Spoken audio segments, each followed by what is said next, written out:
traders. Nah, kembali lagi nih di program Pialang Talk. Nah, pada hari ini tuh sudah memasuki episode yang kelima bersama saya Sri Hadriana. Nah, kalau di episode-episode sebelumnya kita sudah membahas tentang apa itu perdagangan berjangka komoditi, analisis teknikal dan fundamental dalam trading. Episode sebelumnya kita membahas tentang meraup cuan dalam trading emas. Nah, pada hari ini di episode ini topiknya tidak kalah menarik, yaitu tentang memanfaatkan momen akhir tahun dalam meraup cuan. Nah, di sini saya tidak sendiri tentunya. Saya bersama narasumber yang sudah expert tentu di bidangnya, atau bisa dibilang market news analyst, itu Pak Franky. Halo Pak. Selamat siang. Ya, siang Pak. Nah, ini Pak, seperti yang tadi saya bilang kan sebelumnya, bahwa menjelang akhir tahun para traders itu membicarakan atau bisa dibilang memanfaatkanlah momen ini gitu. Nah, salah satunya yang menjadi bahan perbincangan yaitu tentang Diwali. Oke. Nah, ini Mas mungkin bisa dijelaskan lebih detail atau lebih rinci lah tentang apa sih itu Diwali dan bagaimana itu bisa mempengaruhi itu dalam tradingnya. Baik, terima kasih. Oke, Diwali atau Diwali itu adalah perayaan cahaya yang biasanya dirayakan oleh orang-orang di India. Nah, tujuannya itu untuk merayakan kebaikan atas keburukan. Itu dilambangkan dengan kemenangan kebaikan atas keburukan itu dilambangkan dengan cahaya. Oke, ini perayaan ini juga festival yang paling bermakna ya, termasuk yang bermakna di perayaan India. Perayaan ini berlangsung selama 5 hari menurut kalender dari perayaan umat Hindu di India. Kurang lebih seperti itu. Diwali ini menjadi momen juga untuk perayaan pernikahan di India. Dan biasanya di saat Diwali ini perayaan pernikahan itu cukup banyak dan memang menjadi pusat untuk kegiatan pernikahan para umat Hindu di India, seperti itu. Oke, itu biasanya bulan berapa itu perayaannya Pak? Oke, untuk perayaannya itu di sekitar bulan Oktober sampai November. Kalau di tahun ini kapan? Tahun ini perayaannya tepat atau jatuhnya di tanggal 4 November. Jadi hal yang menarik dari penjelasan Pak Franky tadi bahwa di saat momen Diwali ini atau terjadi festival Diwali ini banyak terjadi pernikahan atau banyak orang yang melakukan pesta pernikahan. Nah, apakah di saat momen tersebut itu berpengaruh terhadap perdagangan berjangka komoditi gitu? Yang paling berpengaruh di acara Diwali ini untuk komoditi adalah biasanya emas. Karena saat perayaan Diwali, permintaan akan emas itu meningkat. Di mana kita tahu bahwa masyarakat India, khususnya ibu-ibu atau wanitanya itu sangat menggemari emas. Makanya cukup permintaan akan emas di momen ini sangat banyak dan biasanya harga emas itu cenderung meningkat saat perayaan Diwali ini. Itu juga berkaitan dengan acara pernikahan yang tadi. Betul, termasuk itu. Perayaan Diwali ini juga sama seperti perayaan Imlek. Pada saat Imlek juga permintaan akan emas itu sangat kuat di pasaran dan itu biasanya sangat meningkat pada saat momen perayaan Imlek. Yang kita tahu juga bahwa Cina dan India menjadi konsumen terbesar emas dunia. Untuk sebagai catatan, di tahun 2020 Cina itu berada di peringkat pertama dengan 612,5 metrik ton, dan kemudian ada India di posisi kedua dengan 463,1 metrik ton untuk konsumsi emasnya. Nah, di peringkat ketiga ini ada Amerika. Amerika juga termasuk 3 negara yang merupakan konsumen emas terbesar. Oke, jadi sangat sangat mempengaruhi ya permintaan emas itu meningkat pada saat festival cahaya atau Diwali. Iya, betul. Pada saat festival Diwali, Ya.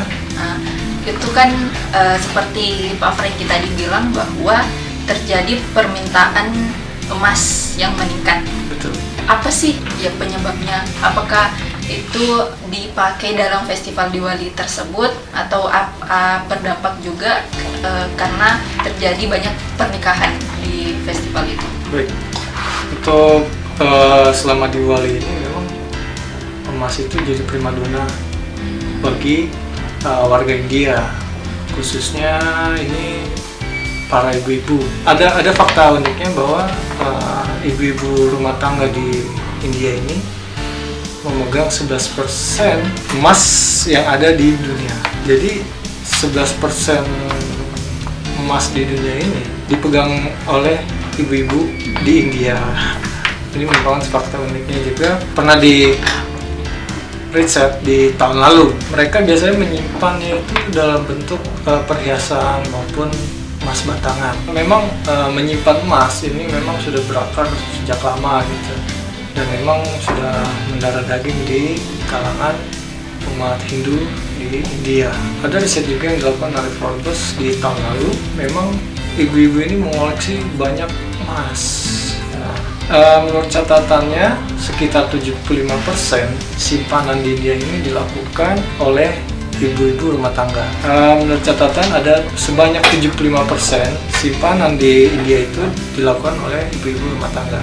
Nah, dari 75% itu 66%-nya berupa emas dan sisanya adalah properti. Ada catatan juga oleh Gold Council atau Dewan Emas Dunia yang mencatat bahwa cadangan emas di rumah-rumah di India itu mencapai 25.000 ton yang merupakan yang terbesar di dunia. Ketika pandemi COVID-19 kemarin itu justru permintaan emas di India itu melonjak. Yang terdampak oleh COVID ini adalah ekonomi di India sendiri yang terdampak, yang sangat terdampak. Termasuk di situ sektor industrial dan keuangan yang memang sangat merasakan dampak dari COVID ini. Ini tadi yang menarik dari tanggapan Bapak, Ya, bahwa kita kan tahu pandemi itu membuat perekonomian jadi lesu gitu. Betul. Tapi malah itu permintaan emas meningkat pada saat pandemi itu, orang-orang malah banyak yang beralih ke emas ya gitu. betul. Sebagai pelindung aset. Nah, kalau misalnya kita berbicara tentang trading, dari penjelasan Bapak bahwa momen Diwali itu membuat harga emas meningkat. Nah, Betul. kalau berbicara ke trading, nah kalau untuk para traders, tindakan apa sih yang mereka bisa ambil gitu ketika di momen Diwali ini? Selama momen Diwali ini, emas itu harga emasnya itu cenderung menguat dikarenakan permintaan yang meningkat selama perayaan Diwali ini. Namun perlu diketahui juga bahwa untuk selain Diwali, faktor yang membuat harga emas itu melonjak atau turun itu juga karena ada faktor ekonomi, termasuk di Amerika. Ya, kemudian juga ada faktor mata uang dolar yang saat ini trennya lagi menguat. Kemudian juga ada kebijakan dari The Fed, termasuk juga yang sangat mempengaruhi pergerakan harga untuk emas selain Diwali ya. Jadi selama momen Diwali ini para traders juga bisa mengambil posisi buy, dikarenakan kenapa, yaitu permintaan emasnya juga lagi meningkat dan harganya juga, harga emas dunia cenderung menguat selama masa Diwali ini. Ini kan tadi untuk tahun ini nih, perayaannya itu tepatnya 4 November ya Pak tadi. Tapi efeknya itu mulai dari kapan gitu?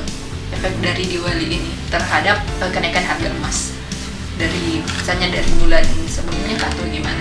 Efeknya itu bisa terjadi di pertengahan bulan Oktober sampai nanti puncaknya bertepat tanggal 4 November. perayaan perayaan Diwali itu di 4 November. Setelah itu biasanya akan menurun kembali. Jadi di bulan ini bisa dibilang itu para traders harus sudah siap-siap ya Pak? Betul, sudah bersiap-siap posisi buy. Iya, untuk posisi buy untuk melihat harga emas di menjelang Diwali lah gitu.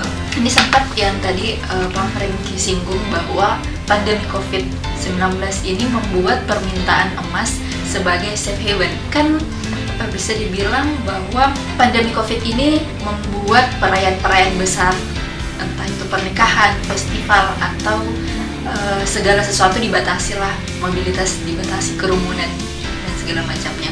Nah, apakah itu berpengaruh terhadap emas? Karena terutama di India, kalau di India tersendiri kan kita bisa bilang bahwa pernikahan, festival dan segala macam itu identik dengan emas ya. Betul. Nah, selalu permintaan emas meningkat di saat momen-momen itu, momen-momen besar itu. Nah, apakah itu berpengaruh terhadap harga emas di selama pandemi inilah? Atau gimana? Menurut catatan saya di tahun lalu itu permintaannya menurun ya. Saat pandemi tahun lalu, dimana emas di India ini permintaannya turun sampai 30%. Turun sampai 30% di kuartal ketiga tahun 2020. Dengan hanya 86, kurang lebih 86 ton permintaannya. Memang selama pandemi di tahun lalu itu banyak kegiatan-kegiatan itu yang terhenti, termasuk ya salah satunya festival dan perayaan pernikahan itu banyak yang dibatalkan. Namun menurut laporan dari World Gold Center di tahun lalu permintaan emas itu sebagai investasinya justru naik. Itu naiknya sekitar 52% menjadi 33,8 ton per tahun. Nah, untuk tahun ini pandemi COVID memang masih membayangi pergerakan emas, terutama di India. Salah satunya di beberapa negara bagian India ini itu masih ada yang mengalami lockdown, dan juga peningkatannya di beberapa daerah wilayah di India itu masih cukup tinggi. Namun ada kekhawatiran juga oleh para ahli bahwa akan ada gelombang ketiga saat perayaan dimulai dari perayaan Ganesha di bulan September kemarin harusnya. Nah, memang puncaknya itu diperkirakan di bulan Oktober sampai November di saat perayaan Diwali ini, sehingga memunculkan kekhawatiran baru lagi bahwa tahun ini permintaan emas di India akan mengalami pelemahan seperti di tahun sebelumnya. Tapi mungkin tidak sebesar di tahun yang lalu, karena beberapa daerah besar juga di India itu sudah mulai stabil. Nah, memang ada beberapa daerah yang masih belum stabil lah dalam hal penanganan COVID-19. Selain Diwali nih Pak, ya, yang kan kita masih membahas seputar momen-momen menjelang akhir tahun. Itu apakah ada momen-momen lain gitu yang bisa dimanfaatkan oleh para traders untuk meraih profit? Kalau di akhir tahun ini ada yang namanya window dressing. Window dressing ini suatu kondisi di mana harga saham mengalami kenaikan. Nah, kenaikan itu cenderung menguat menjelang akhir tahun. Nah, ini biasanya akhir tahun ini dimanfaatkan oleh fund manager untuk mempercantik atau memoles portfolionya mereka supaya raport perusahaan itu menjadi bagus. Nah, window dressing ini juga dimanfaatkan untuk membuat bagus laporan keuangan perusahaan-perusahaan. Window dressing ini sebenarnya bisa terjadi di setiap kuartal, tapi memang momen terbesarnya itu adalah di akhir tahun saat penutupan buku. Selain itu ada kemungkinan pula kenaikan ini berlanjut di bulan berikutnya, itu di bulan Januari, atau biasanya dikenal dengan January Effect. Jadi window dressing itu adalah momen ya untuk para fund manager memperbaiki laporan akhir tahun. Iya, betul. Ya, yang dampaknya bisa sampai ke Januari. Di bulan Januari. Itu tepatnya kapan Pak mulainya? Oke, biasanya itu para investor mulai berinvestasi di akhir bulan November. Nah, dan menjualnya di akhir bulan Desember. Jadi besar kemungkinan investor akan memperoleh keuntungan. Jadi para investor itu bisa memanfaatkan di momen window dressing untuk berinvestasi. Betul. Investasi saham ya Pak? Untuk window dressing sendiri itu lebih ke saham. Lebih ke saham. Tapi kalau untuk perdagangan berjangka komoditi Pak, apakah ada efeknya atau gimana? Oke, window dressing itu dalam perdagangan berjangka memiliki efek di indeks. Indeks itu bisa indeks Hang Seng maupun indeks Nikkei. Memang apa sih Pak faktor-faktor yang mempengaruhi terjadinya window dressing selain misalnya karena memang untuk memperbaiki laporan akhir tahun gitu? Oke, selain untuk mempercantik kinerja laporan keuangan perusahaan, faktor-faktor yang mempengaruhi juga ada self-fulfilling prophecy atau kebiasaan umum yang dipercaya akan terjadi. Faktor tersebut juga menguatnya peluang window dressing di akhir tahun. Jadi para traders itu bisa memanfaatkan di momen tersebut. Ya, nah, kalau emas tersendiri itu apakah ada pengaruhnya atau bagaimana Pak? Baik, itu komoditi termasuk emas, window dressing ini bisa dimanfaatkan juga untuk mengambil posisi buy. Nah, momen ini juga bisa jadi kesempatan bagi para traders maupun investor untuk mengoleksi emas atau memborong emas. Nah, selain itu juga ada harapan untuk penguatan di awal tahun. Nah, itu biasanya terkenal juga dengan January effect. Dan biasanya akan disambung lagi dengan perayaan Imlek di antara bulan Januari atau Februari di tahun berikutnya. Oke, baik Pak. Jadi mungkin itu saja pertanyaan dari saya Pak. Ini tadi kita sudah membahas tentang momen Diwali, kemudian ada window dressing juga yang berdampak atau berefek gitu terhadap tadi Diwali ke emas, kemudian window dressing lebih ke saham, indeks Hang Seng, indeks Nikkei gitu, dan juga berdampak sebenarnya ke emas, cuma tidak terlalu signifikan ya. Oke, baik Pak. Terima kasih atas waktunya pada hari ini. Ya, terima kasih Pak. Oke, sobat traders, sampai di sini dulu perbincangan kita pada hari ini tentang memanfaatkan momen-momen akhir tahun dalam meraup cuan. Terima kasih untuk perhatian teman-teman yang menonton Pialang Talk episode 5. Semoga bermanfaat. Dan sampai ketemu di program Pialang Talk selanjutnya.